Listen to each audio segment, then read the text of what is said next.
तृतीय श्रेणी भाषा महक एक पुस्तकर विषय है कहार केते गोड़। बणर पाठशाला पाठ पढ़ा चली थाए। बाघ गुरुजी होई पाठ पढ़ाउथिबे। बाघ पचारिला, पिला माने कहिलो देखी गोड़ आमर कौन उपकार करे?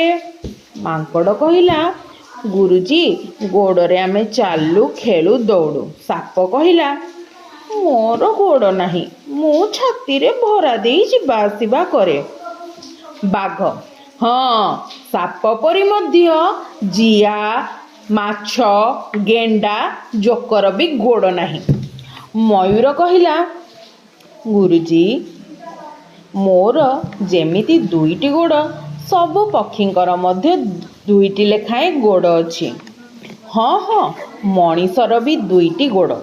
भालू कहिला, किंतु मोर चारोटी गोड़ अछि।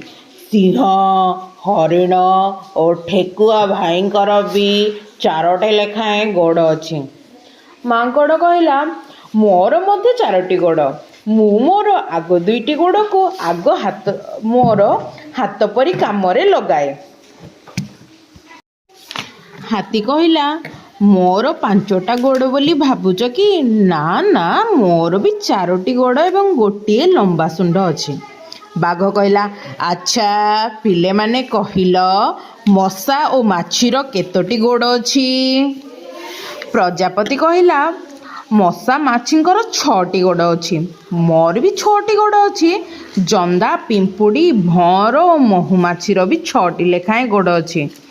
बाघ कहिला, अरे वाह, एथर कहिल काहार 8टी गोड़ अछि? बुढ़ियाणी कहिला, मोर परा 8टी गोड़। मांकड़ासर मध्य 8टी गोड़। आमे जाल बुणी सेथिरे रोहु। बाघ कहिला, बहुत भल। पिला माने जानिछ कि गोटे कीट अछि तार 30 रु आरंभ करी 382 पर्यंत गोड़ थाई पारे। एही अद्भुतर कीटर नाम हैला बिच्छा।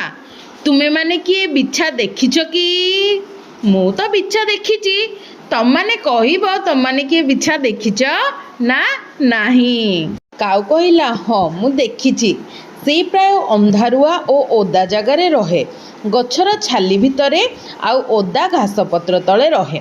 बाघ कहिला, अरे वाह, तुमे माने तो बहुत कथा जानिछ। ताहले आजी आमे जीवजंतुंको गोड़ विषय जानिले। आजी पाई एतिकी थाउ।